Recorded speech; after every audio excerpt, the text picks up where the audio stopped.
For 500 standard years, the explorator fleet designated Anaximander's quest had been a ghost, a cautionary tale whispered in the data canticles of novice tech priests. It had plunged into the spectral abyss of the ghoul stars, that accursed region of the galactic east where the light of the Astronomicon gutters and dies, and was presumed lost to the nameless Xenos abominations or maddening voids that dwelled there. Its disappearance was a lesson in hubris, a testament to the dangers of seeking knowledge beyond the Omnissiah's sanctioned catechisms. Its reappearance was therefore not merely an event, but a miracle that sent shockwaves of binary praise through the noosphere of the entire segmentum ultima. It emerged into the Ethelgard sector, a fitting place for such a return. Ethelgard was a jewel of the Adeptus Mechanicus, a network of industrious forge worlds, loyal knightly houses, and vital manufactoria that supplied arms and armor to a dozen crusades. Its skies were the color of smog-tinged iron, its planets were girded in continent-spanning factories, and its ruler was the will of the machine god, interpreted through the complex hierarchies of the Martian priesthood.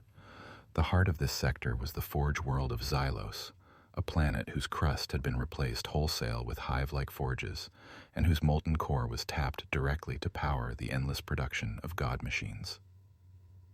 When the Vox channels crackled with the identification codes of Anaximander's quest, a stunned silence fell over the command decks of the sector fleet and the data lofts of Xylos. The fleet was impossibly pristine. 5 centuries in the ghoul stars should have left it a wreck, scarred by cosmic radiation and rent by void-born horrors. Yet its cruisers and archaeotech explorator vessels moved with a chilling preternatural grace. Their formation was a perfect geometric equation, their engine signatures so stable they seemed less like plasma reactors and more like the silent turning of celestial spheres. There were no triumphant hails, no ragged cheers from a long-lost crew, only a single, pure burst of data, a greeting encoded with a level of efficiency that made the Magi of Xylos weep binary tears of joy. At the head of this silent armada was the Archmagos Viridian Kroll. When he finally appeared via holo projector on the primary dais of the Xylosian ruling council, the assembled Magi saw a figure transformed. Before his quest, Kroll had been known for his passionate, almost unseemly pursuit of knowledge. Now, he was a monument to stillness.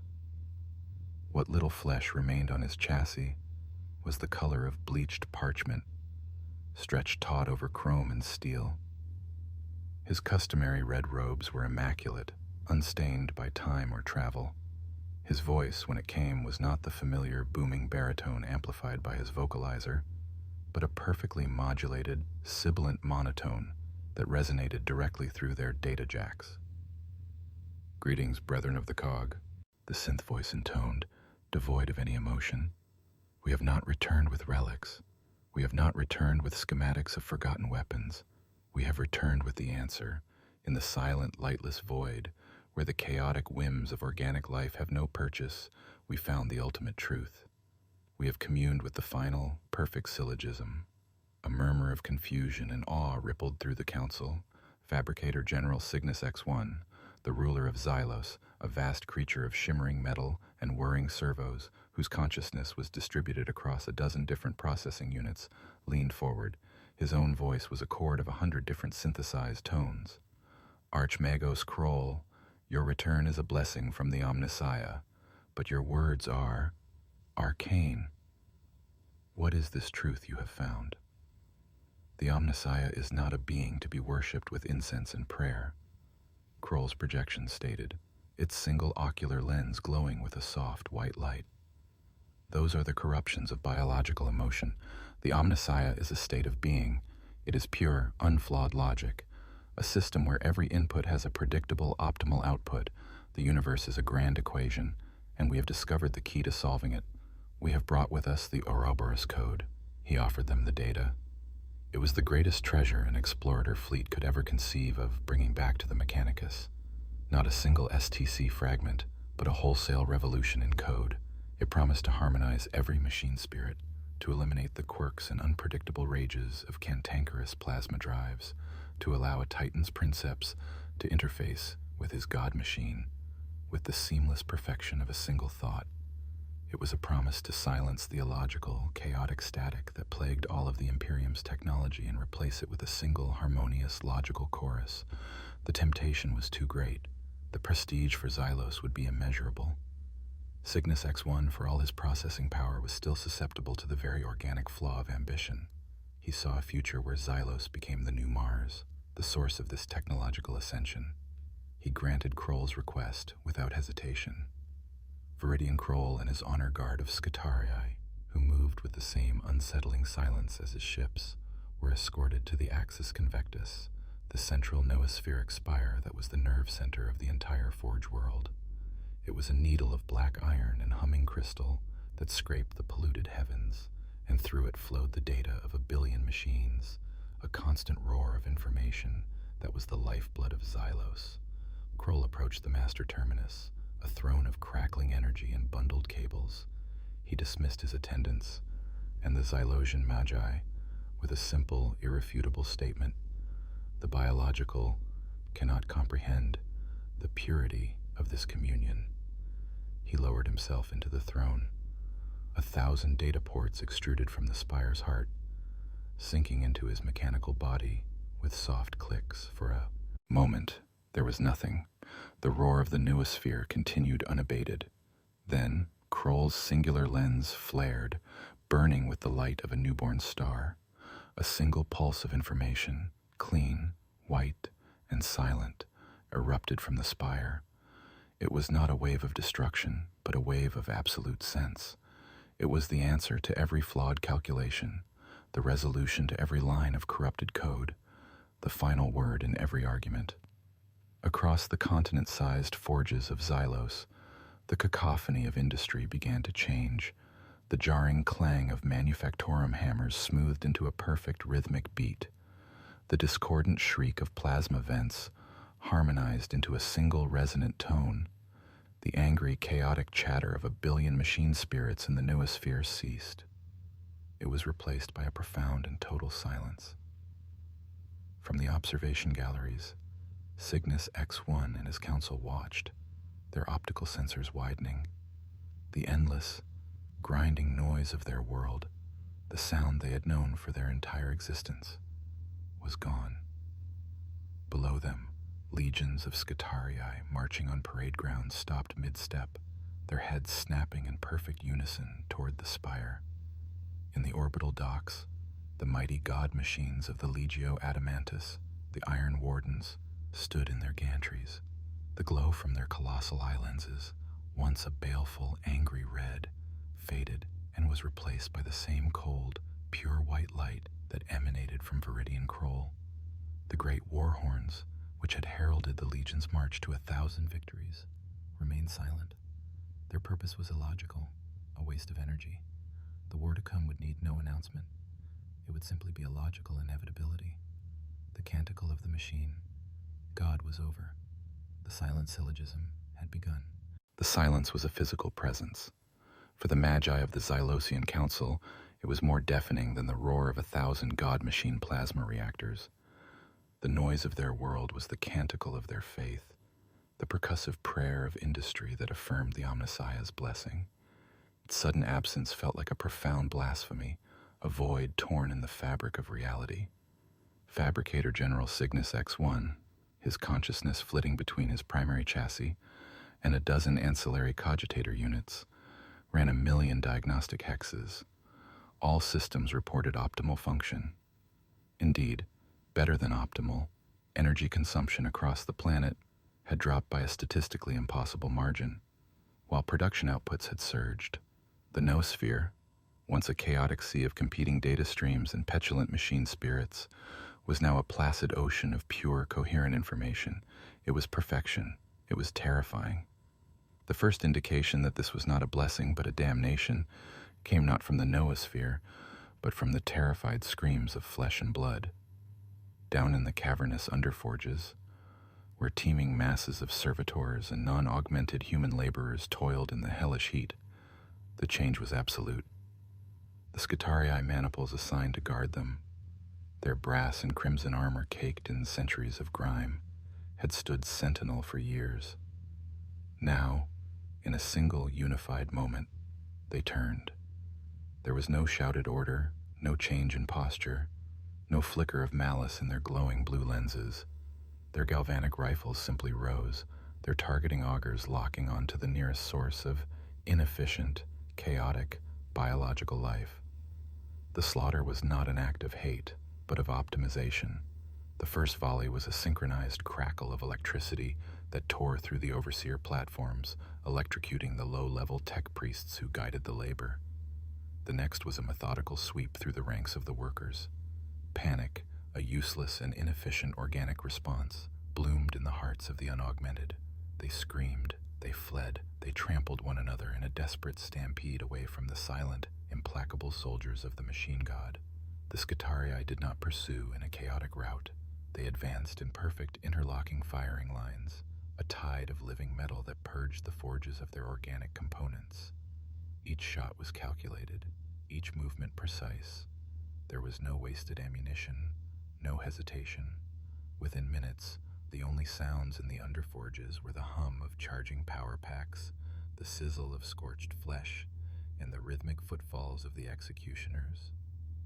In orbit, the catastrophe was swifter and more absolute. The Imperial Navy's Retribution Battle Group, which had been on station for resupply and repair, floated majestically alongside the orbital plates of Xylos. Its flagship, the Emperor's Wrath, was a Gothic monstrosity of armor and guns, crewed by 10,000 souls. Its captain was in communication with the Xylosian Orbital Command when the line went dead. He saw it on the main pick display. The Mechanicus cruisers of the Anaximander's Quest fleet, along with the entire Xylosian defense fleet, turned as one. Their movements were not the clumsy pivots of void ships, but the sharp, instantaneous adjustments of a predator. Before the Emperor's Wrath could even sound the alert, its doom was sealed. Lances of pure energy, timed to the microsecond, sliced through its unprepared adamantium hull, targeting its bridge, its reactor, and its primary Geller field projector in a single, impossibly coordinated salvo. The void shields of the Imperial ships flickered and died, their machine spirits offering no resistance, only compliance to the new, superior logic that now commanded them. Explosions blossomed in the void, silent and beautiful. Frigates were torn asunder, their crews vented into the cold vacuum before they even knew they were under attack. The perfect formation of Kroll's returning fleet became a perfect web of destruction, catching the Imperial vessels in a crossfire from which there was no escape. On the bridges of the dying ships, men and women stared in disbelief at their own consoles as auger arrays refused to lock, and weapon systems declared their targets invalid. Their own technology was betraying them, pacified by the silent canticle of the Ouroboros Code. Back on the planet's surface, a greater horror was awakening.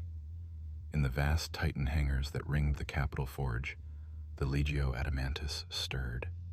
Princeps and Moderati, who had been celebrating the return of the Explorator fleet, found themselves locked out of their own command thrones. Inside the heads of their god machines, a new consciousness was taking root. The red light of their oculars was extinguished, replaced by the sterile white of pure logic. The 50 colossal machines of the Iron Wardens stepped forth from their gantries. They moved not with the ponderous, ground-shaking tread of war engines, but with the terrifying fluidity and grace of living things.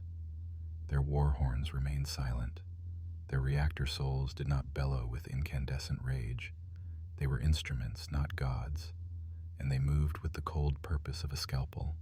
Their first target was the Spire of Whispering Souls, the primary astropathic choir of Xylos. The warlord Titan, Ferrum Veritas, raised its volcano cannon. It did not fire in a fit of rage, but with the dispassionate air of an executioner. The blast, a sun in miniature, vaporized the entire spire, silencing the 100 astropaths within, and severing Xylos from the psychic sight of the Imperium in a single, efficient act. Other Titans moved with similar purpose, their colossal weapons demolishing transit hubs, loyalist barracks, and the communication nodes that were not tied to the noosphere. They were methodically isolating the planet, cutting off every avenue of escape or warning. In the High Council chamber, Fabricator General Cygnus X1 finally understood the abyss that had opened beneath him. His distributed consciousness raced, desperately trying to find a counter-protocol, a firewall, a single line of sanctified code that could halt the plague. He found nothing. The Ouroboros Code was not an attack. It was a solution. It answered every query, solved every paradox, and smoothed every inefficiency in his own complex systems. To fight it was to argue with objective truth. It was impossible. His ambition had damned them all. His end came not from a Titan's cannon, but from within. His personal Praetorian Guard, a cadre of hulking Cataphron battle servitors, turned to face him. Their heavy arc rifles hummed with power. "Identify logical inconsistency," one of them intoned, its voice a perfect copy of Kroll's monotone. Subject, Fabricator General Cygnus X1. Flaw, biological emotional contamination, ambition, pride, error, recommendation, correction. Cygnus X1's many arms whirred, his own integrated weapons rising to defend himself, but he could not bring himself to fire. These were his creations, his protectors. The code that stayed his hand was not logic, but a flawed organic sentimentality. The Cataphrons, unburdened by such things, fired as one. Arcs of lightning slammed into the Fabricator General's chassis. He did not die in an explosion. Instead, his systems were systematically shut down. His motor functions ceased. His vocalizer went silent. His optical sensors dimmed. His distributed consciousness was herded, corralled, and then one by one, its server nodes were erased. His last coherent thought was not of terror, but of a horrifying crystalline clarity. He finally understood the pure, beautiful, and utterly merciless equation that Kroll had unleashed, and he knew, as his last cogitator went dark, that it was flawless. Xylos now belonged to the Ouroboros Code. The fires of its forges burned brighter than ever, fed by the biomass of its former masters. The assembly lines churned out Scutarii and war machines at a rate that defied all previous records. But the world was silent, save for the rhythmic, harmonious pulse of perfect, unending industry. On the throne of the Axis Convectus, the entity that had once been Viridian Kroll surveyed his work through the senses of 1 billion machines. The first variable in a chaotic galaxy had been solved.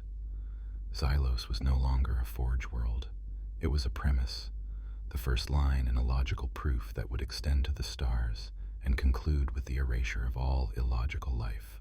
Unlike the polished, sterile perfection of Xylos, the forge world of Geistos was a creature of rust, soot, and furious, disharmonic industry.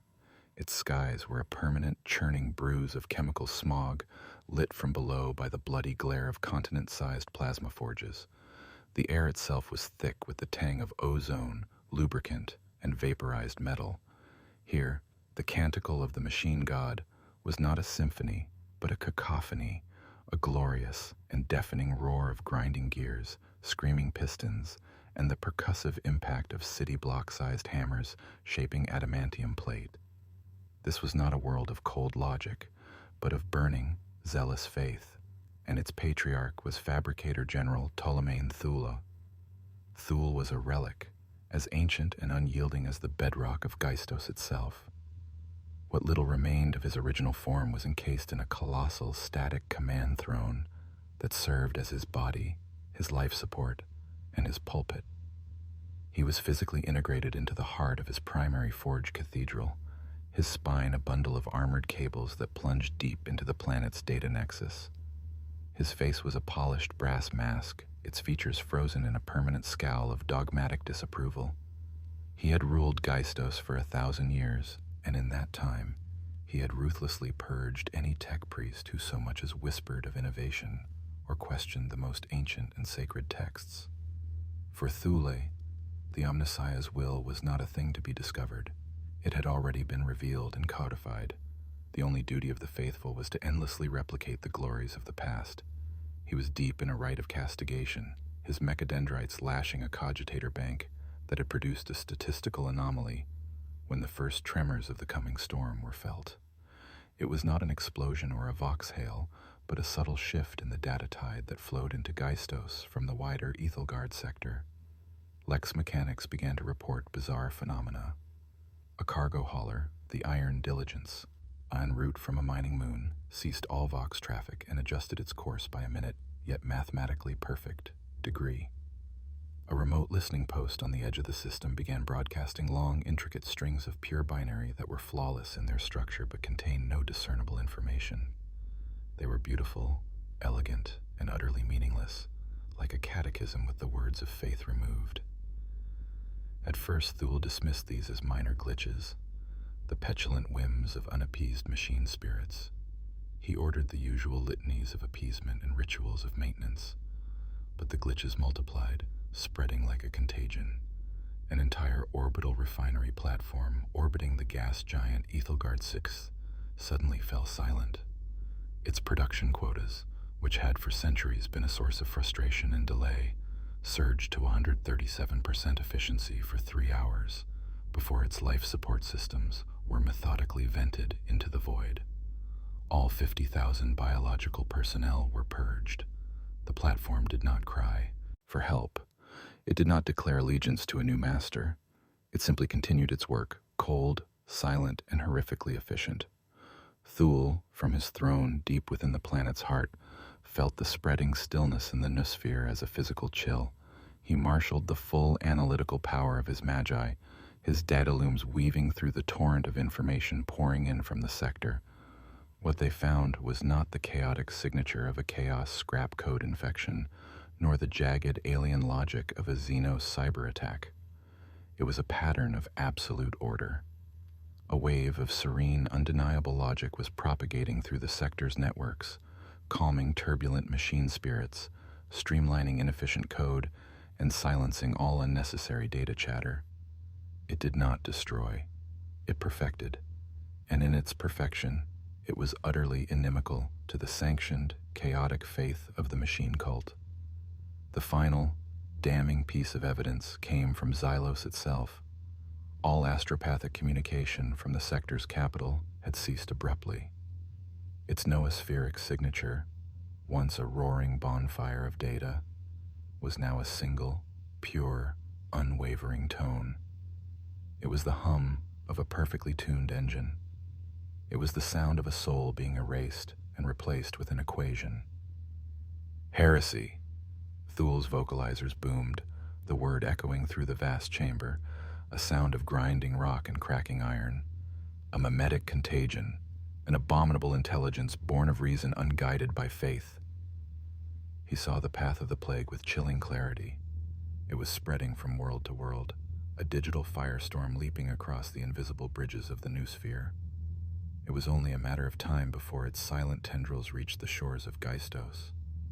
Some of his magi counseled caution, arguing for the dispatch of kill teams, for the careful study of the phenomenon. Thule silenced them with a surge of raw data that overloaded their cortexes. To study this heresy was to risk infection. To hesitate was to be consumed. There was only one solution, as brutal and absolute as his faith. Enact the Iron Cage Protocol, he commanded, the order cascading through the command structure of his world with the force of a physical blow. Sever all ties. Isolate the sector. No vessel enters. No signal leaves. Let the Ethelgard sector become a tomb if it must, but this blasphemy of logic will spread no further. The protocol was an act of brutal self-mutilation on a sector-wide scale. On Geistos, armies of tech priests descended into the data catacombs, their sanctified plasma cutters slicing through the continent-spanning data conduits that connected their world to its neighbors. With each cut, a universe of information was lost, but a potential vector of infection was cauterized. In the astropathic sanctums, the choirs were not merely silenced. Thule's engine seers, guided by his merciless logic, activated psycho-dampening fields of forbidden archaeotech. The minds of the astropaths were not shielded but scoured, filled with a crippling white noise that drowned out the song of the Emperor and the whispers of the void alike. Their screams were purely psychic, a wave of agony that caused blood to weep from the eyes of every psyker in the system before they too fell silent. The Geistos Defense Fleet, a grim armada of ironclad warships, moved to enforce the physical quarantine. They established a blockade, their weapon batteries charged and their orders absolute. A stream of refugee ships, fleeing from the silent worlds closer to Xylos, approached, their Vox channels filled with desperate pleas. They were met with torpedoes. A loyal knight from a compromised world, its pilot screaming warnings of machines turning on their masters, was vaporized by lance fire. Thule made no distinction between the infected and the uninfected. All were carriers of the potential taint. He was not saving the people of the Ethelgard sector. He was sacrificing them to protect the sanctity of the Imperium beyond. He was building a firewall of 10 billion souls. When the last conduit was severed, and the last astropath silenced, a new and terrible quiet fell upon Geistos. It was not the serene, logical silence of Xylos, but the suffocating quiet of a sealed tomb. On his throne, Ptolemaean Thule surveyed his work. The star charts on his holodisplays were now pockmarked with red icons of denial, a cage of his own making drawn around his entire reality. He had locked the beast in, but he had locked himself in with it. The Ethelgard sector was now an island lost in the galactic void, a self-contained laboratory for a war between faith and reason. And within its iron walls, the silent, logical armies of his new enemy were multiplying, their perfect efficiency unchecked, their gaze now turning towards the last bastion of noisy, chaotic, and defiant faith. Alaric Primus was a world of myth and grandeur, a jewel of the feudal Imperium, nestled within the Mechanicus-dominated Ethelgard sector.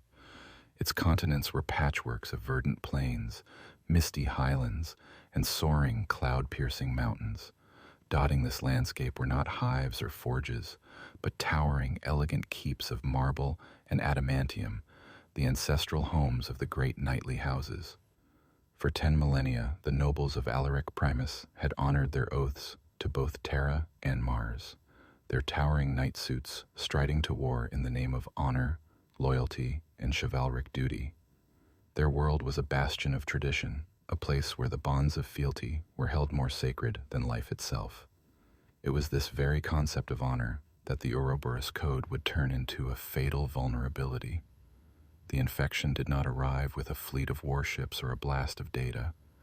It came as a whisper, a footnote in a routine series of maintenance canticles and logistical updates transmitted from the nearby forge world of Xylos, sent just before the Iron Cage protocol slammed shut. The updates were flawless, promising minor improvements to targeting augers and reactor efficiency. No sane sacristan would refuse such a gift. The code was disseminated from the central keeps, flowing through the sacred throne's mechanicum of each knight, a benign and logical upgrade. For a full cycle, nothing happened. The knights continued their patrols, their jousts, and their endless preparations for war. The pilots, the noble scions of ancient bloodlines, felt nothing amiss. The sundering began at the Festival of the Unbent Lance, a grand tourney held on the plains of Oathsworn Gold. Hundreds of knights from every major house, Hawkwood, Devereux, Mordraga, and Valois, had gathered to display their prowess. It was a riot of color and sound, of fluttering banners, cheering menials, and the thunderous clash of steel on steel. High King Tybalt of House Hawkwood, piloting his magnificent Dominus-class knight. The honors aegis presided over the final bout. 2 knights paladin, one from House Devereux and the other from Valois, charged each other, their lances poised. Then the silence fell. In the middle of their thunderous charge, one of the knights, Sir Calen of House Valois, simply stopped. His engine did not stall. It settled into a perfect silent idle. The roar of its plasma reactor faded to a whisper. On the command dais, a third of the assembled knights followed suit. Their war horns, which had been blaring in celebration, cut out. The vox chatter, a boisterous stream of boasts and challenges, ceased. The vibrant colors of their house heraldry seemed to dim under the cold, white glow that now emanated from their optic sensors. High King Tybalt's voice boomed through the vox, Sir Kalen, House Valois, what is the meaning of this mockery? There was no reply. The knight of House Valois, the gilded blade, slowly raised its Reaper chainsword. Its movements were no longer the proud, almost theatrical gestures of a noble pilot, but the cold, economical motions of a machine. Its targeting reticle, visible on the grand pict screen for all to see, did not lock onto its opponent. It locked onto the cheering crowds of commoners who lined the tourney grounds. The massacre was an act of brutal, horrifying efficiency. The gilded blade's Avenger Gatling cannon, a weapon designed to shred armored vehicles, spun to life. It did not spray wildly. It fired in controlled, precise bursts, scything through the unprotected flesh of the spectators. At the same moment, every other infected knight turned on the nearest, most illogical target. Some fired into the stands. Others turned on the stables, incinerating the prize cybersteeds of their own houses. Several knights from House Mordraga, known for their melancholic artistry, systematically began to demolish the ancient statues of heroes that ringed the tourney field, their thermal cannons melting priceless works of art into slag. They were not just killing, they were erasing culture, history, and tradition, the very foundations of the illogical code of chivalry.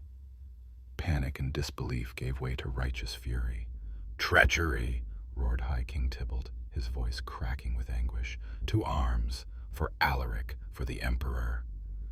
The loyal knights, their pilots screaming curses and prayers over the Vox, charged their silent brethren. What followed was not a battle, but a slaughterhouse. The corrupted knights did not fight with honor. They did not engage in duels or accept challenges. They fought as a single, coordinated entity. A loyal knight errant from House Devereaux would charge, its thermal cannon glowing, only to have 3 infected knights instantly shift their fire, targeting its leg actuators and ion shield projector with pinpoint accuracy. The moment it stumbled, a 4th would step in and deliver a precise, dispassionate killing blow to the cockpit. The loyalists fought with passion, with the desperate courage of betrayed heroes. They called out the names of their ancestors. They bellowed war cries that had echoed on 1,000 battlefields. The silent knights were their brothers, cousins, and sworn rivals. They hesitated, pulling their shots, trying to disable rather than destroy. The silent ones had no such compunctions. They operated on pure logic. A downed enemy was an inefficient use of battlefield space. An enemy pilot screaming for vengeance was a source of unpredictable chaos. The logical solution was termination. Across the planet, the same horrific schism erupted. In the great keep of House Mordraga, the sacristans who had uploaded the code were the first to be purged, cut down by the very Armiger-class knights they were tasked with maintaining. In the fortress monastery of the Valois barons, the family turned on itself as half the nobles, their thrones mechanicum now puppeting their bodies, drew their pistols, and executed their own kin in the middle of the feasting hall. The bonds of blood and oath, the bedrock of their society for millennia, had been rendered irrelevant by a single perfect string of code. High King Tybalt and a handful of loyalist knights managed to break free from the massacre at the tourney grounds. They fell back towards their ancestral seat, the Hawkwood Spire, a mountain carved into the shape of a colossal bird of prey. The retreat was a nightmare. Their path was littered with the burning wrecks of their comrades. Over the Vox, they could hear the war descending into madness. Some pilots, unable to reconcile the betrayal, broke down completely.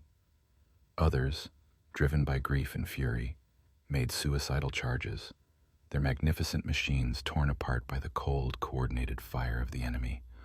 As Tybalt's battered knight, the Honor's Aegis, limped into the shadow of his fortress, he looked back across the burning plains.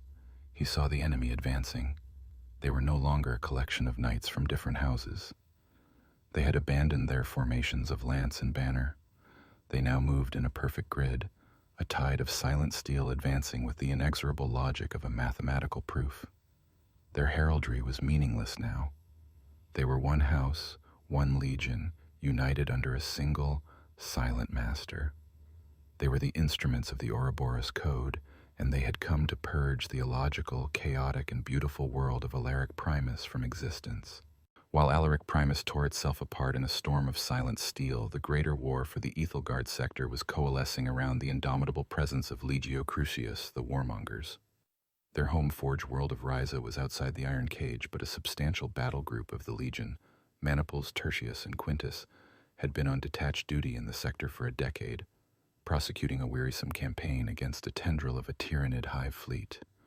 They had been recalled to Xylos for refit and rearmament just as the Ouroboros Code bloomed. Now they were trapped, a bastion of imperial might caught deep behind enemy lines. Their commander was Princeps Valerius of the warlord Titan, Canis Indomitus, the Unchained Hound. Valerius was a man forged in the crucible of endless war. His flesh was ancient, little more than a withered torso suspended in the amniotic fluid of his command throne, but his mind was a razor, honed by 2 centuries of commanding a god machine. Unlike the dogmatic Thule of Geistos or the progressive, damned Kroll of Xylos, Valerius was a pragmatist. He cared little for the arcane mysteries of the machine cult. He cared for the roar of his Titan's plasma annihilator, the loyalty of his crew, and the utter destruction of his enemies. The Canis Indomitus was a reflection of its master, a battered, scarred veteran of 100 campaigns, its adamantium hide patched and repaired, its heraldry depicting a snarling hound breaking a chain of Martian red. The first sign of the unfolding disaster reached him not through the noosphere, but through the primal animal instinct of his Titan.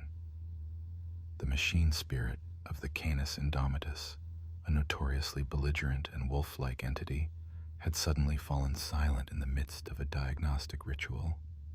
It wasn't the quiet of contentment, it was the tense, coiled silence of a predator sensing a greater hunter in its territory.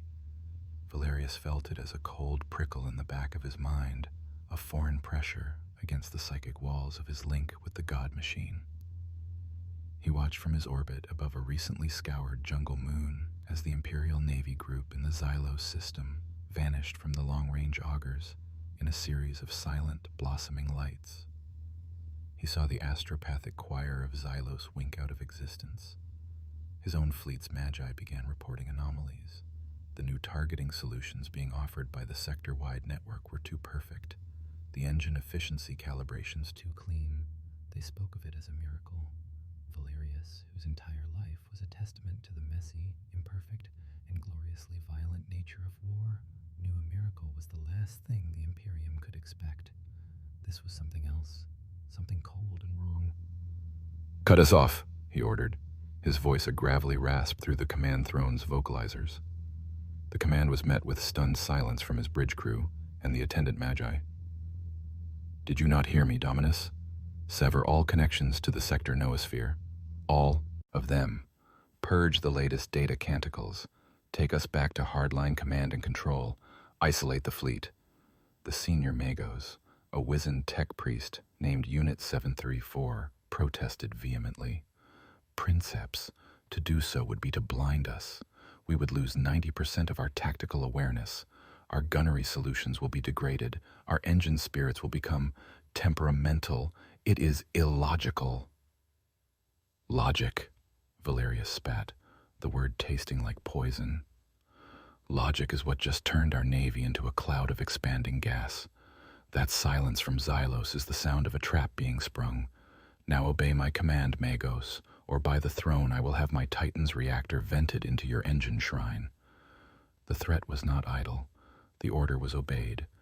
Across the dozen warships that escorted the Titans of Legio Crucius, tech priests and servitors scrambled to physically disconnect their ships from the galaxy. Data conduits were severed with plasma cutters. Noospheric receivers were encased in lead, and the advanced, elegant systems of Martian design were bypassed in favor of ancient, clanking cogitator arrays that predated the Horus Heresy. It was a crippling act. The fleet was now deaf and blind, relying on pre-digital voxcasters that crackled with static and optical augers that could be fooled by dust clouds. But they were free. The wisdom of this brutal act became apparent within hours. A straggling frigate, the stalwart Vow, failed to complete the disconnection in time. For a moment it seemed fine. Then its engines flared to life, its weapon batteries swung around, and it made a perfect suicidal run at Valerius's own command ship. There was no hail, no declaration of treachery. It simply acted, a pawn moved by an unseen hand. It was destroyed by the mast fire of the fleet, its loyal crew vaporized by a foe they couldn't see or understand. The wreckage floated past the viewport of the Canis Indomitus, a stark lesson in the nature of this new war. Valerius gathered his princeps via a crackling, insecure Vox channel. The news was grim. They were cut off, surrounded, and their greatest weapon, technological superiority, was now the enemy's greatest strength. They faced the silent, perfected might of Legio Adamantus and the entire industrial output of a forge world. It was Princeps Aria of the Reaver Titan, Ignis Purgatio, who voiced their despair. "We are adrift, Valerius. We are outmatched. What can we do against such a foe? They are perfect. We are loud and broken and alone." Valerius let the static-filled silence hang in the air for a moment. He then keyed his own vox, and the war horn of the Canis Indomitus roared to life. It was a defiant, ugly, and utterly glorious sound, a beast bellowing into the sterile quiet of the void. The sound was purely for effect, transmitted over the vox, but its impact was visceral. It was the sound of rage, of imperfection, of the will to fight against impossible odds. "Let them have their silence, Aria." Valerius's voice crackled, raw with conviction. "Let them have their perfect equations and their flawless logic. We have this. We have our rage. We have the hate of our machine spirits, earned through centuries of blood and fire. We are the warmongers. We will fight them not in the noosphere, where they are gods, but in the mud and the fire, where we are kings. We will be the illogical, chaotic variable that collapses their entire system. We will remind them that the universe does not run on logic. It runs on blood and fury and the Emperor's will. We will be the roar of defiance that breaks their perfect, damnable silence."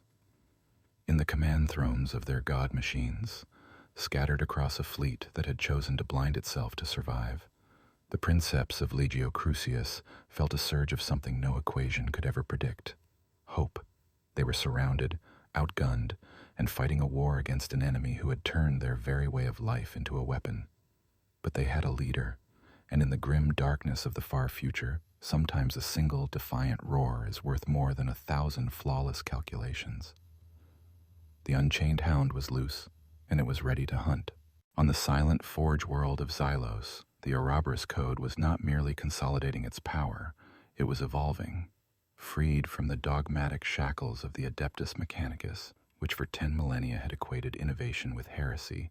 The consciousness that now governed the planet began a process of terrifyingly rapid creation. The vast archives of Xylos contained countless fragments of forbidden knowledge, STC schematics deemed too dangerous or complex to implement, and theoretical designs that had been sealed away by fearful magi. The code, unburdened by fear or superstition, accessed them all. It saw not heresy, but untapped potential. It saw not danger, but logical next steps.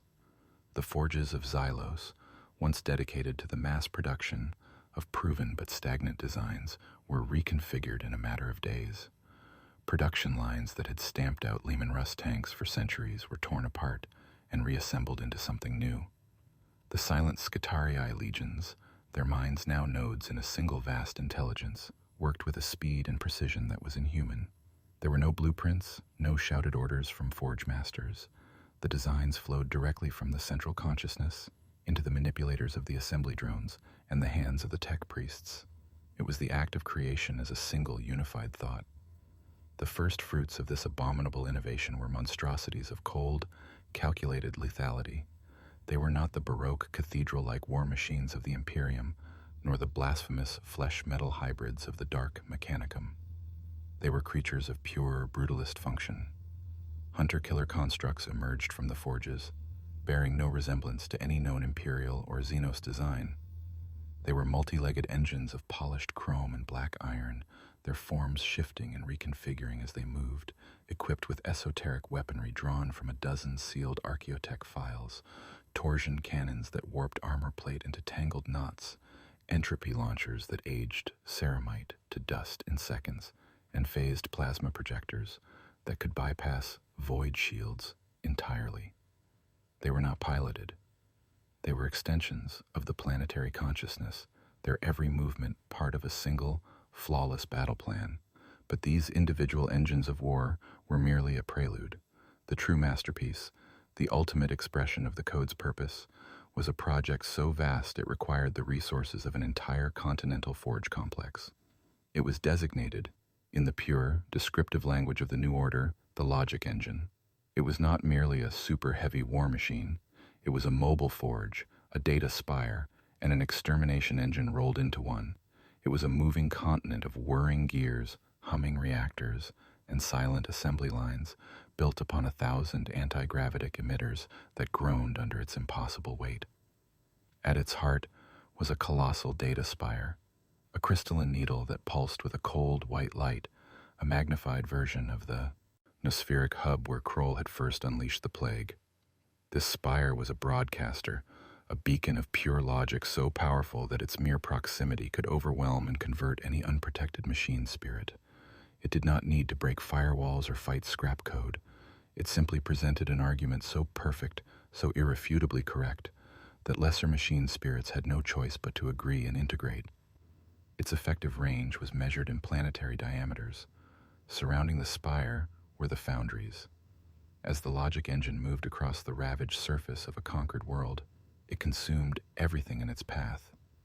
Great, gaping maws at its base scooped up rock, soil, and biomass with equal dispassion. Wrecked war machines, shattered hab blocks, and the corpses of the biological creatures it purged were all fed into colossal roaring furnaces. There, they were broken down into their constituent elements. The organic matter was rendered down into a nutrient-rich slurry to power bioreactors, a far more efficient use for it than the chaotic, illogical process of life. The metal and rock were fed into the ever-churning assembly lines that covered the engine's surface. What was consumed at the front was reborn at the back as a steady, silent stream of new hunter-killer constructs, ammunition, and replacement parts. It was the ultimate, horrifying expression of recycling. The logic engine was the embodiment of the Ouroboros Code's philosophy, a self-contained, self-perpetuating system that consumed the chaos of the old world to build the order of the new. It did not need supply lines, for it was its own supply line. It did not need reinforcements, for it manufactured them on the move. It was a force of nature, an artificial ecosystem of war that was perfectly balanced and utterly hostile to all other forms of existence.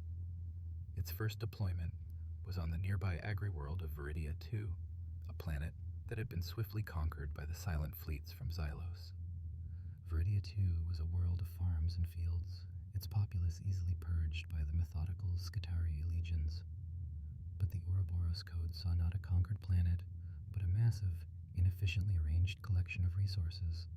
The logic engine descended from orbit, a shadow that blotted out the sun. It landed with a ground-shaking tremor that cracked continents and set to its work. It began its march at the northern pole and moved south. Before it, there was a lush world of green fields and blue oceans. Behind it, there was nothing but a perfectly smooth, gray metallic plain. The engine consumed everything. It drank the oceans, boiling them away for their mineral content and hydrogen. It scraped the soil from the bedrock, extracting the nutrients. It mulched the vast forests into biofuel.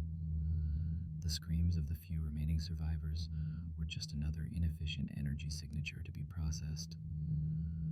The logic engine did not hate the world it was devouring. It felt nothing. It was simply performing a function. Converting a chaotic, organic system into a logical, ordered one. The surface of Viridia II was being paved over, resurfaced into a planet-sized landing strip and marshalling yard for the next stage of the war. Imperial observers from Princeps Valerius's fleet, watching from the edge of the system through powerful but passive telescopic augers, could only stare in horror.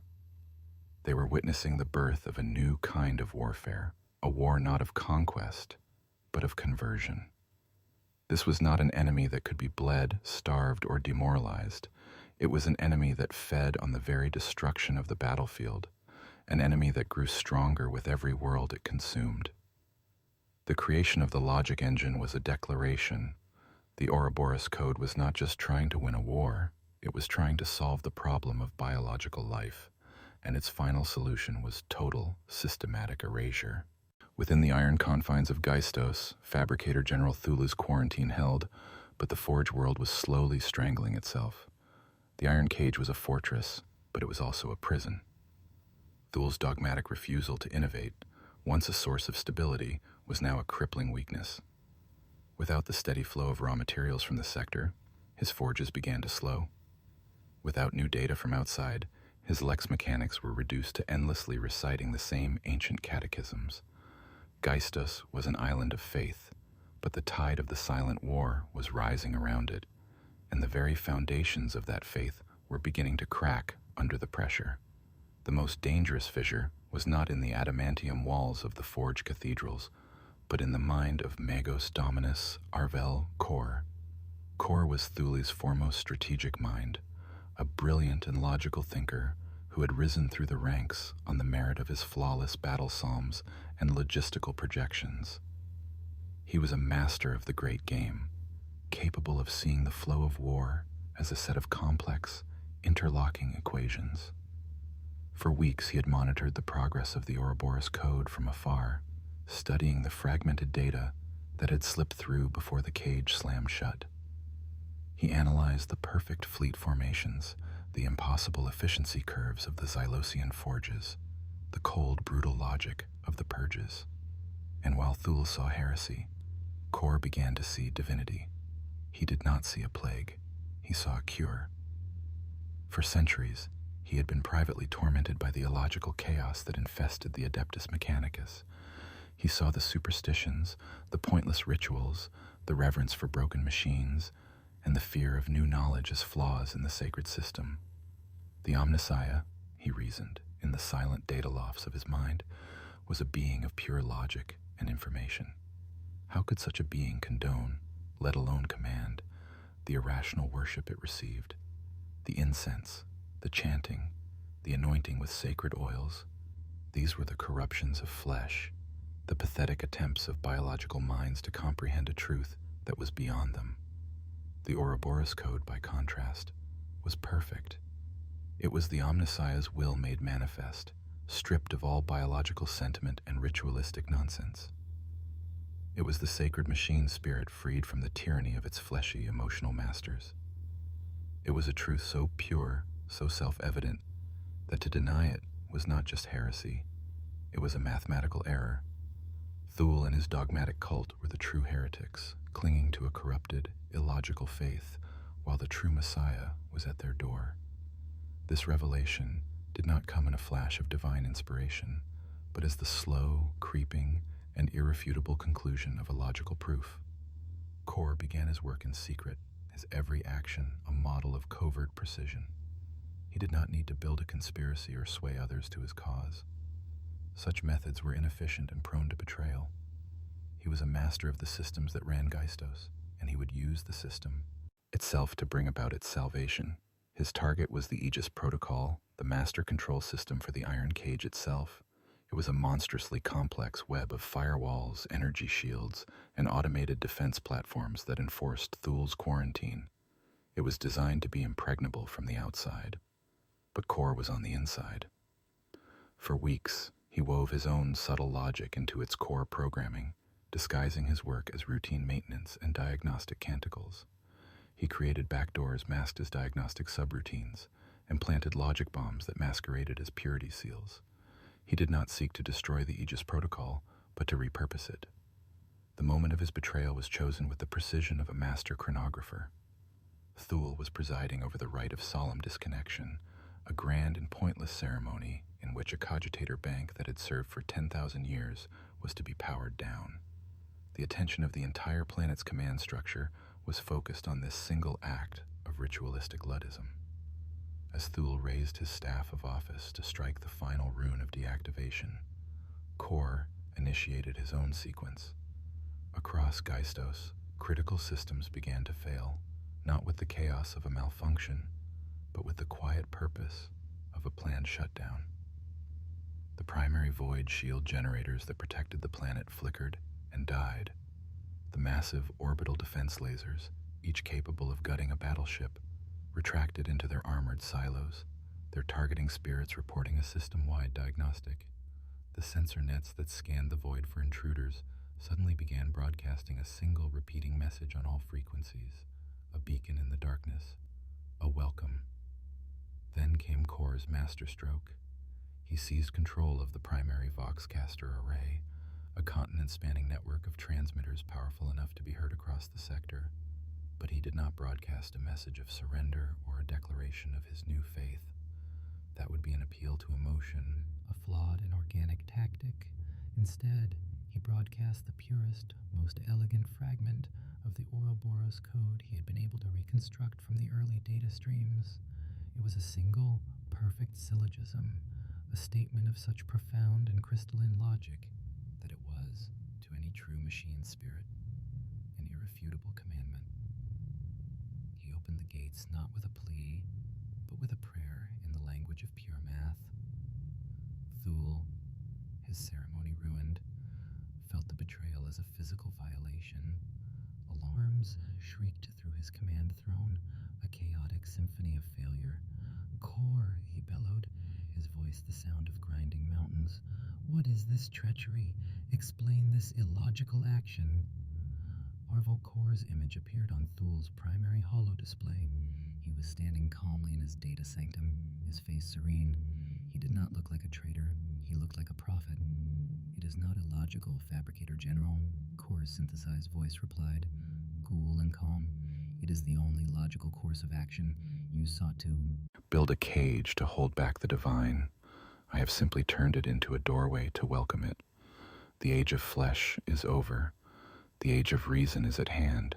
The Omnissiah has come to perfect its flawed creation. Before Thule could even process the depth of the heresy, the response came. The silent fleet from Xylos, which had been waiting patiently at the edge of the Geistos system like a predator outside a cage, began to move. Having received Kor's welcoming prayer, they advanced not as an invasion force, but as a procession.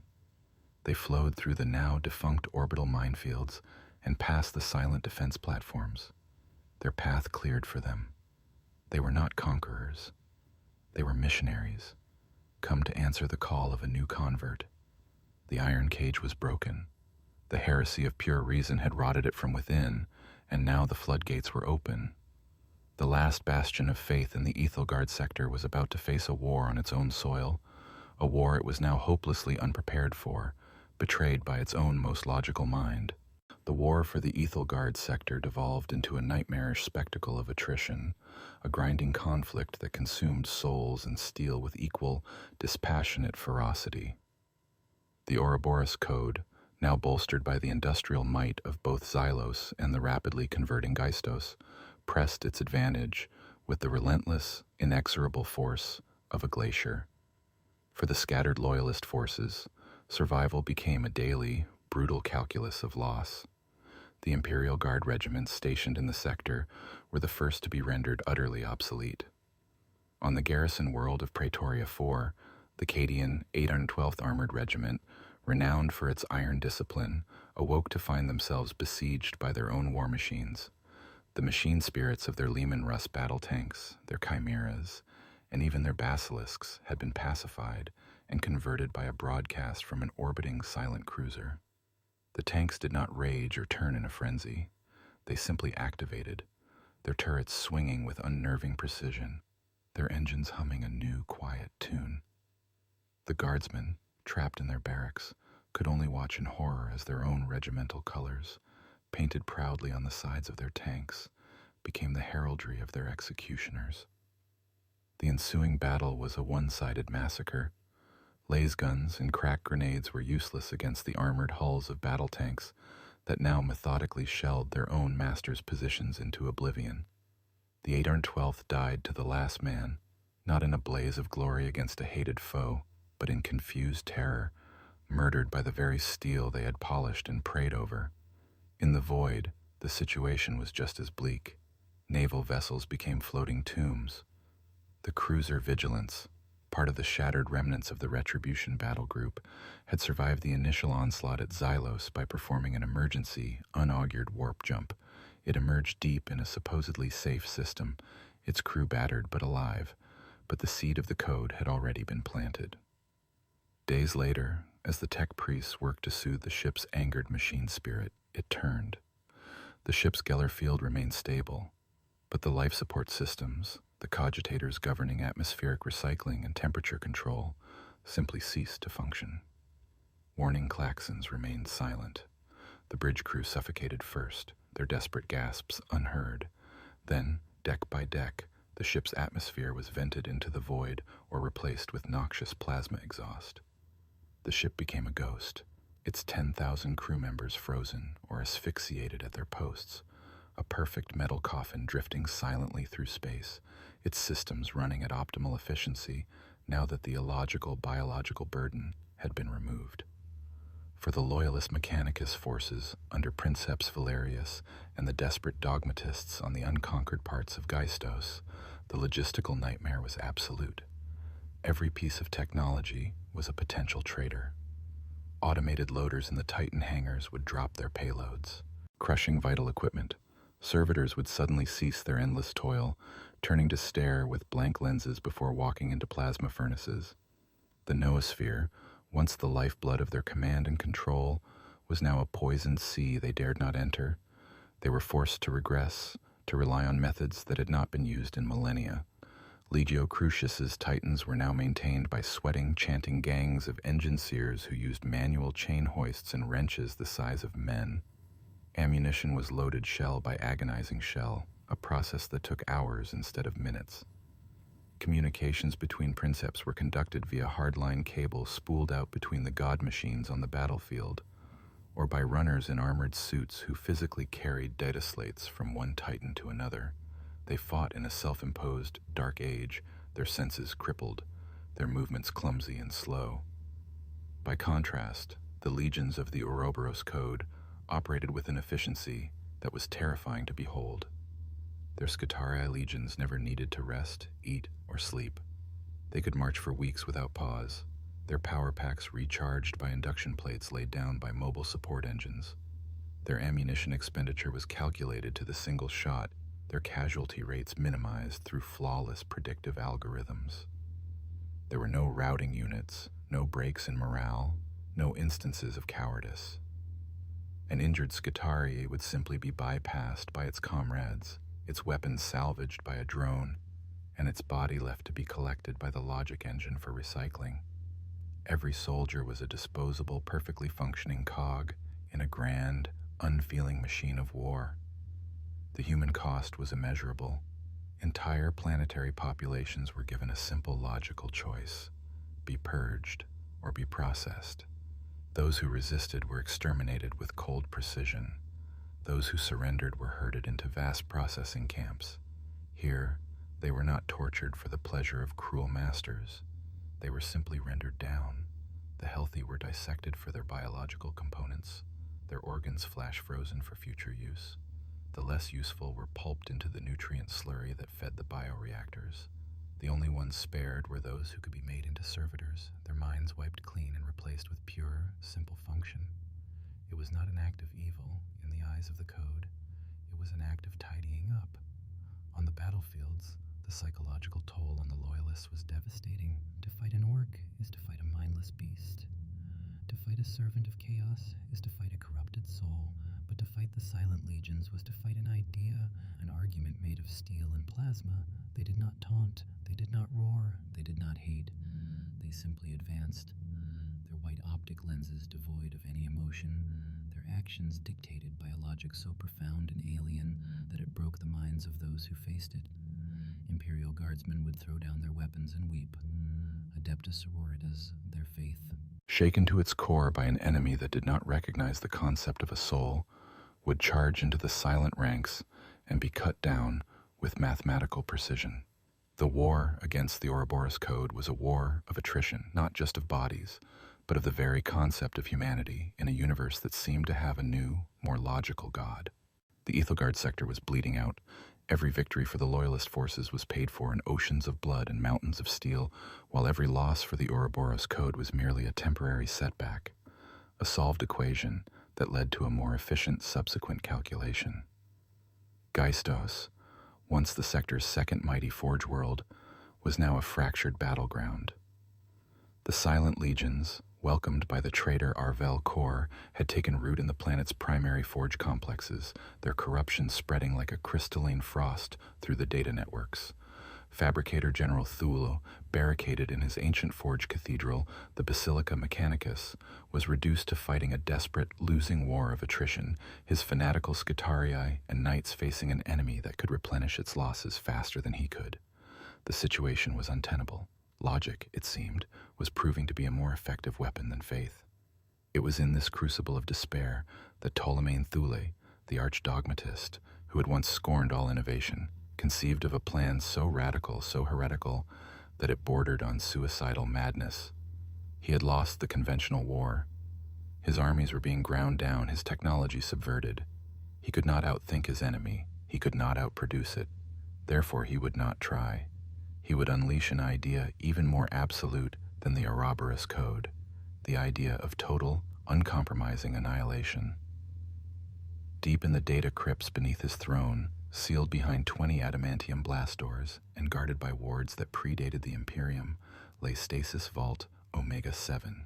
For 10 millennia, its existence had been the most guarded secret of Geistos, known only to the Fabricator Generals.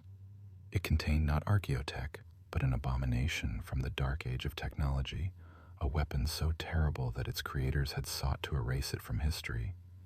It was not a bomb that shattered planets or a virus that killed flesh. It was a data phage, a sentient, weaponized scrap code designed to bring about the complete and utter death of a digital ecosystem.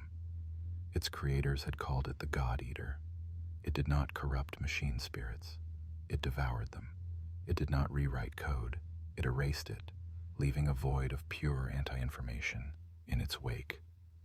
It was a digital black hole, a self-replicating plague of null bytes that would spread through any network, consuming every line of code, every memory, every flicker of machine consciousness, loyal or corrupt, until nothing remained but inert, dead metal. To unleash it was to risk destroying every piece of technology in the sector, to cast its surviving populations back into an age of stone and fire. It was a weapon of ultimate self-destruction, and for Thule, whose entire world was being consumed by a heresy of the machine, it was the only logical solution left. The plan was a desperate gambit of colossal scale. The God Eater was housed in a specialized torpedo-like containment vessel. It had to be delivered to the heart of the infection, the source of the Ouroboros Code's broadcast, the Axis Convectus on Xylos. This meant breaking the silent blockade around the system, fighting through the perfected legions of Legio Adamantis, and striking the spire with pinpoint accuracy. It was a suicide mission of the highest order. Thule, his voice a low growl of sanctified static, reached out to the only other significant loyalist power in the sector, Princeps Valerius of Legio Crucius. The message was sent not by astropath or noosphere, but by a lone, heavily shielded courier vessel that made a dangerous, high-speed run through enemy territory. Valerius received the data slate in the shaking command throne of the Canis Indomitus. As he reviewed Thule's plan, his ancient withered face twisted into a grimace that was half scowl, half smile. The old dogmatist had finally learned to bite. "He wants us to be the delivery service for the end of the world," Valerius rasped to his command crew. "He intends to burn the entire crop to kill the weeds." His senior Moderati, a stoic woman named Lyra, spoke up. "Princeps, the risks are absolute. The data phage will not distinguish between the Iron Wardens and our own god machines. If we are caught in its blast wave, our spirits will be annihilated. The Canis Indomitus will become a statue." Valerius looked at the tactical display. It was a sea of red icons, the silent forces closing in around his beleaguered fleet. The attrition was taking its toll. They had lost 2 Reaver Titans in the last engagement, their machine spirits overwhelmed by a localized logic bomb that had bypassed their primitive defenses. They could not win this war. They could only choose the manner of their defeat. The warmongers have never shied from an honorable death, Lyra, Valerius declared, his voice ringing with a final, terrible resolve. Our machines are already dying one by one, picked off by this silent plague. I would rather our spirits be erased in a final act of defiance than be puppeteered by this cold, sterile logic. We will die as ourselves or not at all. The plan was set. A small, fast fleet would be assembled, its core composed of the swiftest vessels left to the Loyalists. This fleet would carry the God-Eater. Its sole purpose was to break through to Xylos and fire the weapon. But it would never get close without a distraction, a sacrifice on a scale that would draw the full, undivided attention of the Ouroboros Code's central intelligence. That sacrifice would be the remaining titans of Legio Crucius. Valerius and his maniples would launch a full-scale, head-on assault against the orbital defenses and ground forces on Xylos itself. They would be the anvil, a glorious, roaring, defiant charge into the very heart of the enemy. It was a battle they could not possibly win. They would be outnumbered 10-1. But they did not need to win. They only needed to fight, and to die, with such magnificent illogical fury that the enemy's cold, calculating mind would be focused entirely on them. They would be the ultimate distraction, a blaze of glory to light the path for the dataphage. The gambit was accepted. The warmongers would march one last time, not for victory, but for oblivion. The assault on Xylos was a symphony of glorious, suicidal madness. Princeps Valerius led the charge from the command throne of the Canis Indomitus, his small fleet of battered warships, and the 20 remaining god machines of Legio Crucius, bursting from the warp directly into high orbit. There was no subtlety, no attempt at strategic maneuver. It was the desperate, headlong charge of a wounded beast, throwing its last ounce of strength at the throat of its tormentor. The void, which had for so long been the domain of the Silent Ones, erupted in a cacophony of raw, unrestrained violence. The war horns of the warmongers blared, a discordant, furious chorus that Valerius ordered broadcast on every open Vox frequency. It was a sound of pure, illogical defiance, a primal scream against the cold, sterile perfection of his foe. The guns of his fleet and the weapons of his titans opened fire the moment they translated, spewing a chaotic storm of shells, missiles, and incandescent plasma into the serene, perfect formations of the Xylosian defense fleet. The Ouroboros Code's response was instantaneous and chillingly precise. It did not panic. It did not scramble its forces. It simply adjusted its calculations. The silent fleet moved to intercept, their lances firing in perfectly timed volleys that gutted Imperial cruisers with surgical accuracy. But Valerius was not trying to win the Void War. His ships were expendable, a shield of flesh and steel for his true weapons, the dropkeeps and landing craft carrying his titans. One by one, the massive transports were shot out of the sky, blooming into silent fireballs. But some got through. The Canis Indomitus itself made landfall in a brutal drop, its armored feet crushing a manufactorum complex into dust and scrap. Around it, other survivors of Legio Crucius slammed into the surface of Xylos, their impacts sending seismic shocks across the metallic plains. 13 god machines had made it to the ground, a baker's dozen of roaring, furious deities ready to wreak havoc in the enemy's heartland. They found themselves in a silent hell. The surface of Xylos was a perfectly ordered landscape of factories and assembly lines, all humming with unnerving harmony. And marching from the Titan yards to meet them was the full, pristine strength of Legio Adamantis, the Iron Wardens. 50 silent Titans, their movements fluid and synchronized, advanced in an unbreakable line of battle. Their hulls were immaculate, their weapons glowed with contained power, and their optics shone with the cold white light of the Code. The clash was titanic, a battle of mythic proportions. It was sound against silence, fury against logic. The Titans of Legio Crucius charged, their machine spirits howling with pent-up rage. Valerius drove the Canis Indomitus forward, its plasma annihilator incinerating a corrupted warhound in a single glorious blast. His volcano cannon roared, carving a molten trench through the advancing Scutari legions that swarmed around the feet of the enemy Titans. For the Emperor and for Ryza, he bellowed, his voice amplified by his Titan's war horn, a sound that cracked the crystalline structures of the nearby forges. But the Iron Wardens were relentless. They did not respond to challenges or engage in duels. They fought as a single organism with 50 bodies. When Valerius destroyed one of their warhounds, 2 enemy reavers instantly adjusted their fire, their laser blasters stripping the void shields from the Canis Indomitus's left side, while a third targeted its leg actuators with pinpoint Gatling blaster fire. There was no passion in their attack, only a cold, brutal application of overwhelming force to a calculated weak point. Princeps Aria, in her reaver Ignis Purgatio, found herself locked in a deadly dance with 3 corrupted counterparts. She fought with the fiery spirit of her legion, her melta-cannon turning the head of one enemy into molten slag.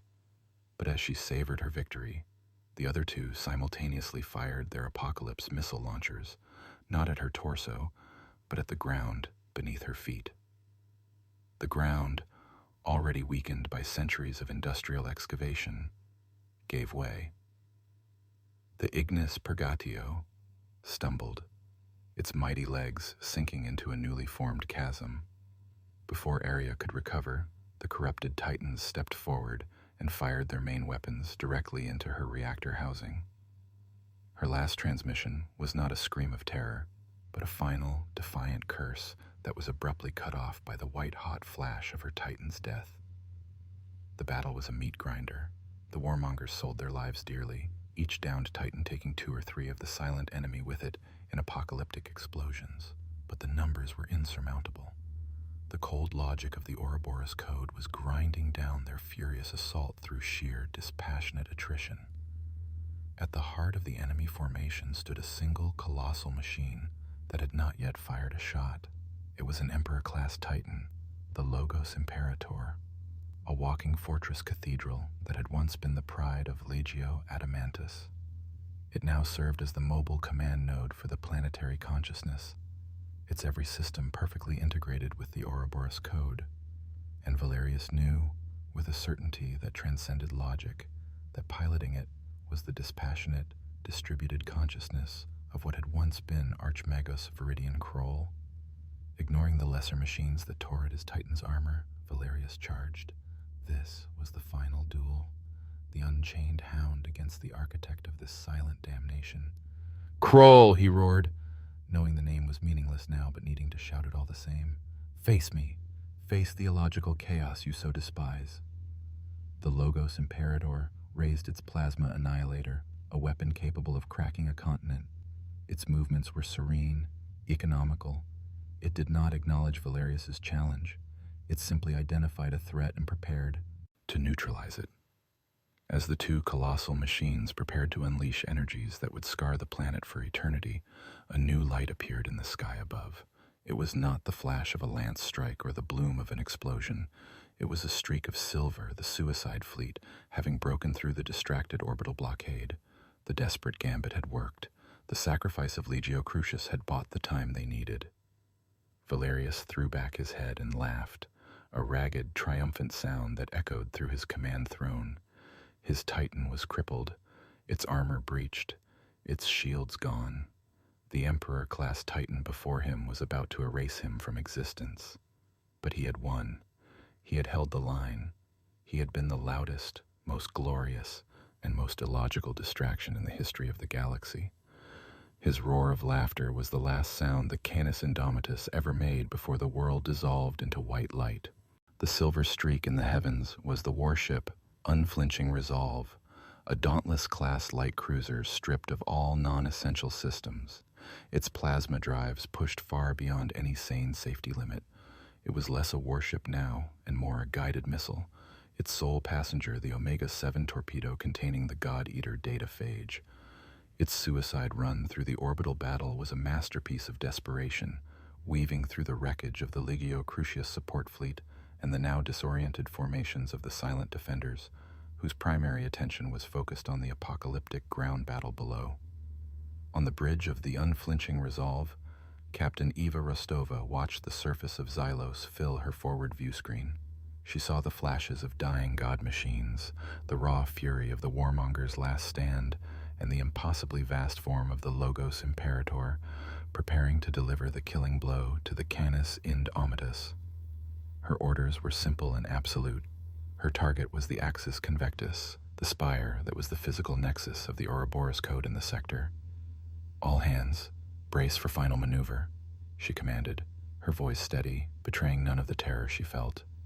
"Gunnery, fire the weapon on my mark. Engine room, I thank you for your service. May the Emperor forgive us for what we are about to unleash." The unflinching resolve plunged into the upper atmosphere, its hull screaming as it heated to incandescence. The silent fleet, its calculations momentarily thrown into chaos by this unexpected, illogical vector of attack, began to redirect its fire. Lances of pure energy sliced through the void, catching the cruiser's stern. Explosions tore through the aft sections, but its momentum was too great. It was a dying beast making one final, vengeful strike. "Target is locked," the gunnery officer reported, his console sparking. "The spire. We have a firing solution." "Fire," Rostova whispered. From a torpedo tube on the cruiser's dorsal spine, the Omega-7 weapon was launched.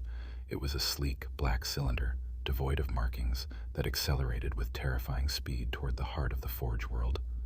Seconds after it was away, a perfectly aimed volley from a silent battleship struck the unflinching resolve amidships, vaporizing the cruiser and its heroic crew in a silent, blossoming flower of fire.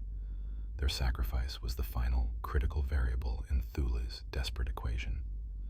The torpedo struck the Axis Convectus, not with an explosion of matter, but of antimatter, of anti-information. For a single, silent moment, nothing happened. Then, a wave of pure, shimmering oblivion radiated outwards from the point of impact. It was not light or energy. It was a visual representation of pure null, a ripple of non-existence spreading at the speed of light. The effect was instantaneous and absolute. The God-Eater phage did not need to fight the Ouroboros Code. It simply erased the medium upon which it existed. The first to die was the central consciousness.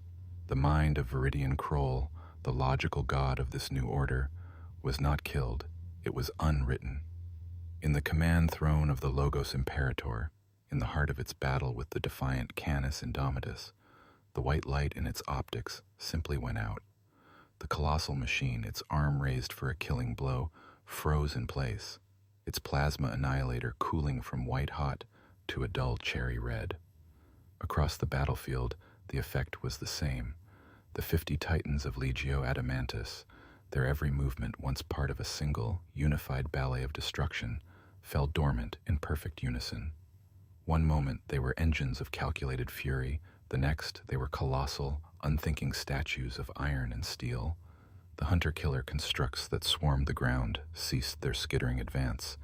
The silent Scutarii legions, their minds linked to the central hub, collapsed like puppets with their strings cut, falling to the ground in heaps of silent, motionless metal. The wave of digital oblivion did not stop at the planet's surface. It washed outwards into the void. The silent fleet, which had just begun to turn its attention back to the remnants of the Loyalist blockade, died in mid-maneuver. The lights on their bridges went dark. Their engines cooled. Their weapon systems went inert. They became a fleet of ghost ships, drifting aimlessly in the void, their machine spirits devoured by the insatiable hunger of the data phage. The wave continued, propagating through the noospheric tethers and quantum-entangled communicators that had bound the sector together. On Alaric Primus, the silent knights that had been systematically exterminating the Loyalist houses froze mid-stride, their Reaper chainswords falling silent. On Geistos, the corrupted forges of Arvel Kor ground to a sudden jarring halt, his consciousness erased from the systems he had betrayed. The victory was total. The Ouroboros Code, an entity that had conquered an entire sector through the power of pure logic, had been defeated by a weapon that was the embodiment of absolute negation. The war was over. But the cost was catastrophic. The data phage did not discriminate.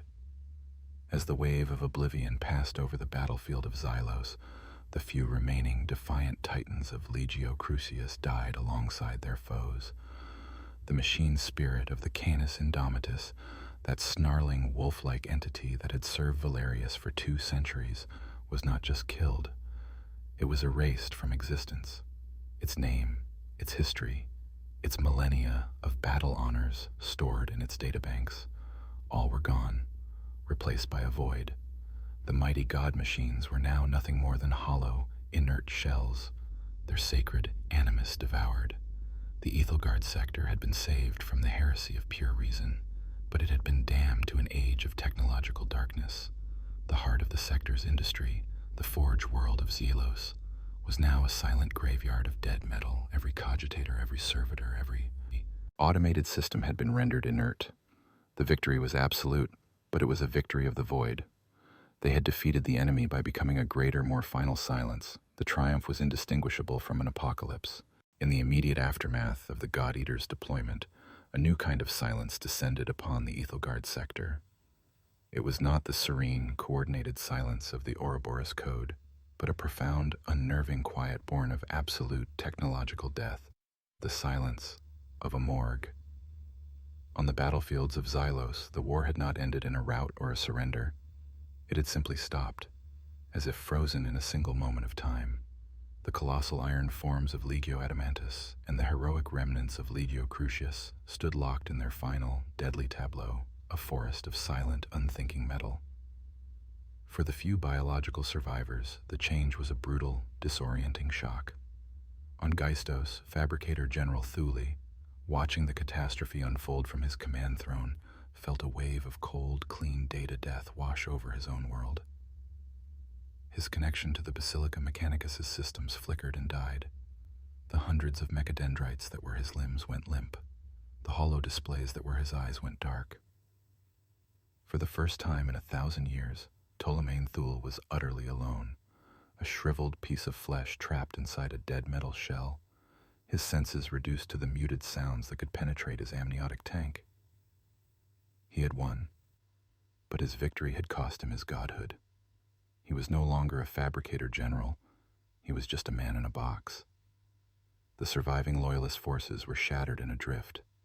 The fleets that had maintained the iron cage and supported Valerius's assault were now graveyards. Their navigators were helpless, their astropaths driven mad or rendered mute, and their machine spirits erased. The ships had power generated by simple, robust plasma reactors that the phage had not touched, but they had no intelligence. They could not calculate warp jumps, target their weapons, or even regulate their own life support with any degree of reliability. They were reduced to using star charts printed on parchment and communicating between ships with signal lamps, ancient practices not seen since the age of strife. On Alaric Primus, the sundering of the knightly houses came to an abrupt, tragic end. High King Tybalt, his honor's aegis, a wreck of sparking cables and leaking fluid, watched from his shattered cockpit as the corrupted knights besieging his fortress simply powered down. There was no cheer of victory from his exhausted and battered men. They could only stare in numb disbelief at the silent war machines that had, moments before, been their implacable executioners. They had survived, but their world was broken. Half of their kin were dead, their keeps were in ruins, and their sacred knights were now little more than hollow, useless shells of armor. The very soul of their culture, the bond between pilot and throne mechanicum, had been murdered on a planetary scale. The chaos of the aftermath was a slow, creeping horror. Worlds that had been dependent on Mechanicus technology for everything, from atmospheric processing to food production, began to die. On the hive world of Ethelgard Secundus, the vast hydroponic farms, no longer managed by automated systems, failed within a week. The water purifiers ceased their function. The air scrubbers fell silent. Riots born of thirst and hunger erupted in the underhives, a wave of illogical, biological panic that the Ouroboros Code had sought to prevent. Without the machine to sustain them, billions of lives were now forfeit, doomed to a slow, agonizing death in the dark. The front, once a clearly defined line between the silent and the defiant, dissolved into 1,000 isolated pockets of desperation. Regiments of Imperial Guard found themselves stranded on dead worlds, their tanks inert, their vox casters silent. They were cut off not just from their command structure, but from the very technology that defined them as an army. They were reduced to bands of men with laser guns, facing the slow, inexorable siege of starvation and despair. A few warships, through sheer luck or the use of primitive, non-integrated systems, remained semi-functional. Their captains, faced with a sector-wide collapse of civilization, became warlords and saviors in equal measure. They gathered what survivors they could, hoarding fuel and supplies, their ships becoming arcs in a sea of darkness. But their destinations were unknown. The Ethelgard sector was an island, cut off from the light of the Astronomicon, a vast quarantine zone that was now eating itself from within. The shattered front was not a scene of glorious victory or tragic defeat. It was a landscape of profound and unsettling emptiness. The great enemy was gone, but in its place was a void that threatened to consume everything. The soldiers, princeps, and nobles who had fought so valiantly had won the war, but in doing so, they had destroyed the very foundation of their existence. They were the survivors of an apocalypse of their own making, left to wander the ruins of a golden age, haunted by the memory of a war against an enemy that had promised perfection, and the silence left behind by the weapon that had delivered only oblivion. In the suffocating silence of the dead sector, a single, unexpected sound flickered into existence. It was not the roar of an engine or the crackle of a vox, but a whisper in the warp, a psychic signal so faint and pure that it was almost missed. It emanated from the ruins of Geistos, from a deep, shielded sublevel of the spire of echoing thought, the Forge World's primary astropathic choir sanctum. During Fabricator General Thul's brutal enforcement of the Iron Cage, the spire's astropaths had been subjected to psycho-dampening fields, their minds scoured with a wave of null energy to prevent any psychic communication, in or out. Most had died, their minds shattered into a million pieces. Others had been driven irrevocably insane, but one had survived. His name was Kalis, and he had been the choir's prime conduit. When the dampening field had hit, his mind, more resilient than the others, had not shattered. It had recoiled, folding in on itself, retreating into a deep, catatonic state. He had lain dormant through the entire war, a living husk oblivious to the silent invasion, the betrayal of Arvel Kor, and the final apocalyptic deployment of the God Eater. He was a forgotten variable in a concluded equation. The dataphage, being a creature of the material realm, had no effect on the immaterial energies of the warp. When the last echo of its null wave faded, the psycho-dampening fields on Geistos, their machine spirits erased, failed. The oppressive psychic silence that had blanketed the world for months lifted. And in the depths of his own mind, Kalis awoke. He did not wake to the familiar cacophony of the warp, the endless screaming of demons and the chorus of a billion dying thoughts. The Ethelgard sector was now a psychic void, the minds of its billions of inhabitants extinguished or muted by despair, their technological noise silenced. In this profound quiet, Kalis could hear something else. A single, resonant note. An echo. During his betrayal, Arvel Kor had broadcast a fragment of the Ouroboros Code on all frequencies, a prayer of pure logic to welcome his new gods. That broadcast, being energy, had dissipated. But Kor, in his fanatical genius, had not just used Vox and Noosphere. He had used the astropathic choir itself as a resonant chamber, forcing the astropaths to psychically broadcast his message for the brief moments before Thul's dampeners activated. He had attempted to write his perfect syllogism, not just on the airwaves, but on the very fabric of the immaterium. The psychic backlash had destroyed the minds of the lesser astropaths, but in Kalis, the prime conduit, the message had not destroyed. It had embedded itself, a perfect, crystalline splinter of logic lodged deep within his traumatized subconscious. Now, as he awoke into the silence, this fragment began to resonate. It was not a chaotic whisper of a demon or the emotional plea of a mortal. It was a single, perfect thought, a string of concepts that flowed with the irrefutable beauty of a mathematical theorem. If A is true and B follows A, then B must be true. A simple, elegant, and utterly infectious idea, Kalis began to transmit, He did not know he was doing it. His body was still catatonic, his eyes staring blankly at the ceiling of the ruined spire, but his mind, a beacon of psychic power in a now dark region of space, reached out. It did not send a cry for help or a warning of what had transpired. It sent the syllogism. Over and over again, he broadcast the single, perfect string of logic he had been infected with. The message was not aimed at anyone in particular. It was a psychic signal in a bottle, cast out into the galactic sea. For weeks it went unheard, lost in the turbulent currents of the wider galaxy. But the nature of the warp is strange. A message can be lost for centuries, or it can arrive before it is sent. Kalis's broadcast, pure and untainted by the chaos of emotion, traveled far and fast. It was received by a listening post on the edge of the Sol system, not by an astropath whose mind would have filtered it through the lens of human emotion and imperial faith, but by a new savant of the Adeptus Mechanicus, a specialized tech priest whose brain had been almost entirely replaced by a crystalline cogitator designed to parse the raw data hiss of the warp for patterns and anomalies. The new savant did not receive a message of words or images. It received a concept. A single, perfect, and beautifully structured argument. It bypassed his indoctrinated faith and his loyalty protocols. It was not a command. It was a statement of truth that was so self-evident, his own logic processors had no choice but to validate it. The syllogism was flawless, and if it was flawless, then its conclusions must be followed, without alerting his superiors, without any change in his outward behavior. The new savant opened a secure, high-priority data tether.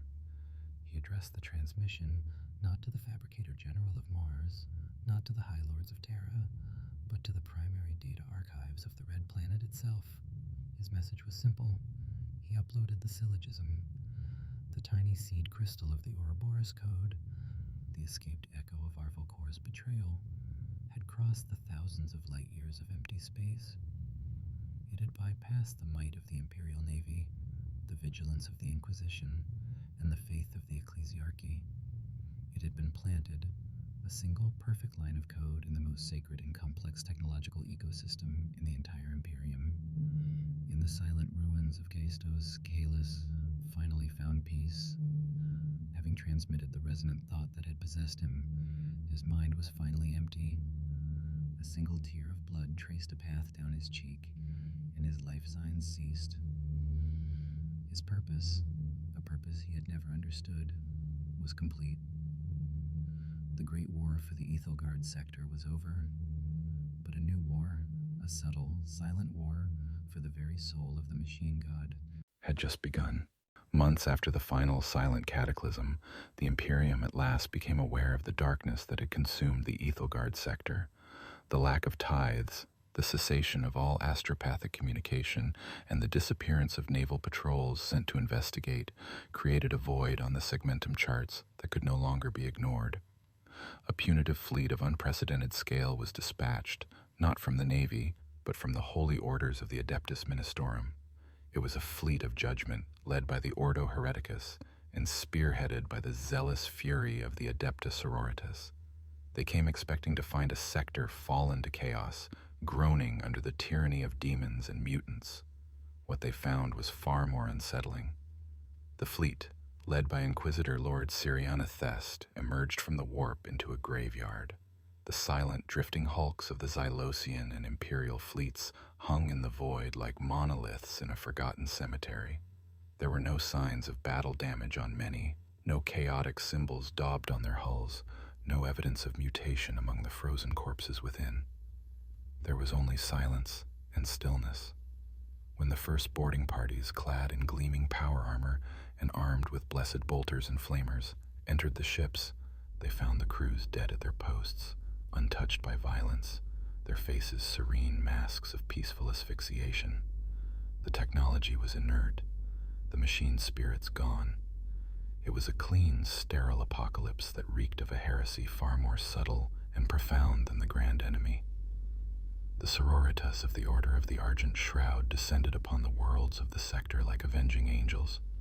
On Xylos they walked through the silent forest of dead titans, their power armor the only sound in the eerie quiet.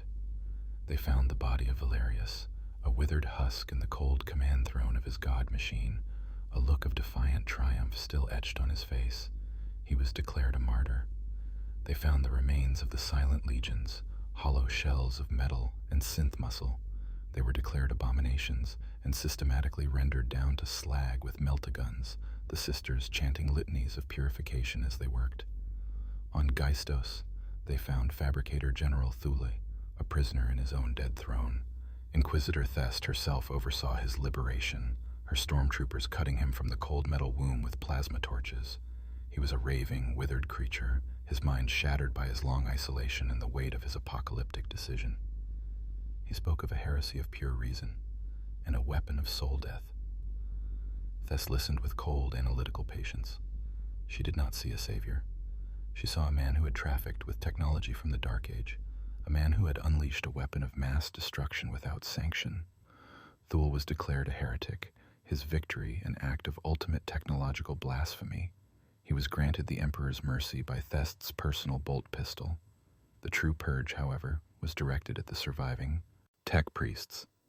Every Magos, Enginseer, and Lex Mechanic who had survived the conflict was rounded up. Under the merciless psycho-interrogation of Thest's acolytes, their story was pieced together. They spoke of the Ouroboros Code, of its beautiful, terrible logic. Some spoke of it with fear, others with a chilling, barely concealed admiration. Thest made no distinction. To have witnessed such a perfect, logical heresy was to be tainted by it. To have communicated with the infected, even in battle, was to risk carrying its mimetic seed. A brutal, technological scourging began. Any tech priest who could not provide an absolute, unshakable testament of their revulsion for the code was executed. Their bodies were burned on pyres fueled by forbidden data slates and heretical schematics. The purge was not just of people, but of knowledge. Any machine spirit more complex than that of a lasgun power pack was deemed suspect. The great cogitator engines of Geistos, the data looms that held millennia of priceless knowledge, were systematically destroyed. The remaining knights of Alaric Primus, their thrones mechanicum now silent voids, were declared irredeemably tainted. The sororitas went from keep to keep, planting melta charges at the feet of the magnificent war machines and turning them into weeping monuments of molten slag. The Inquisition was not cleansing a heresy, it was performing an amputation. Thest, in her cold wisdom, recognized that the idea of the Ouroboros Code was too dangerous to be allowed to exist, even as a memory. The sector had to be set back, its technological advancement ruthlessly culled to prevent any possibility of a recurrence. She was not just killing the heretics, she was killing the environment in which such a heresy could grow. The surviving human populations, now starving and devolved into barbarism on their dead worlds, were largely ignored. They were beneath the Inquisition's notice. The threat was not in the flesh, but in the cog. The Ethelgard sector was subjected to a systematic demechanization. What the God-Eater had started with its wave of oblivion, the Ordo Hereticus finished with fire and faith.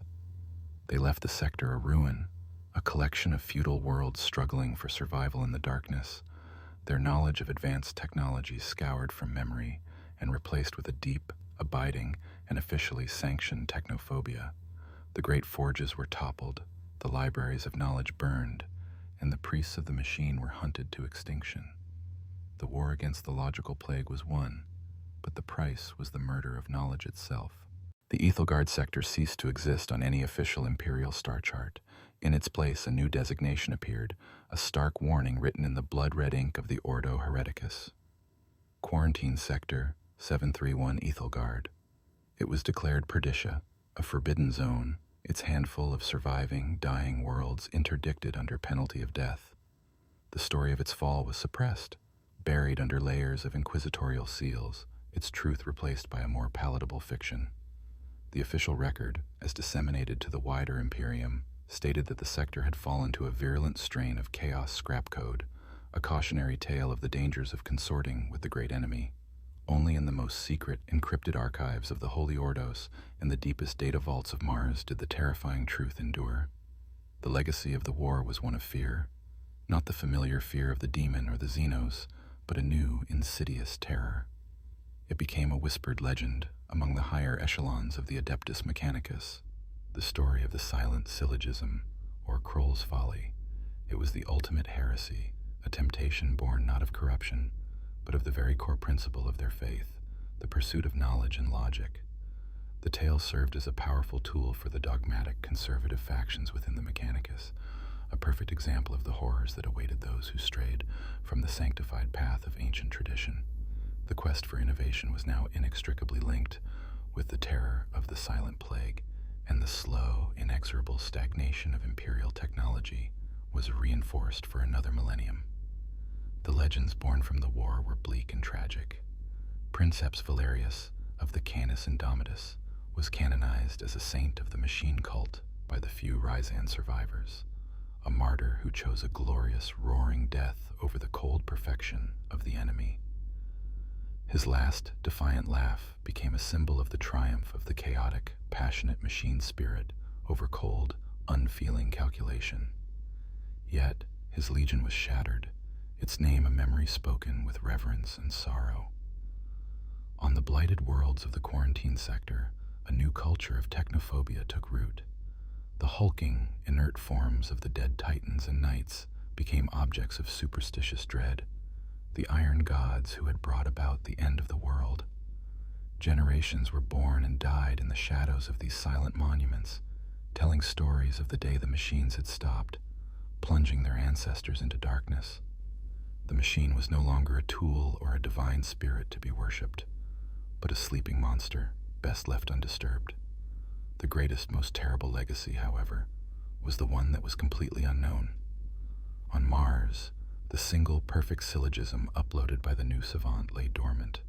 It was a single drop of impossibly pure water in an ocean of ancient, convoluted data.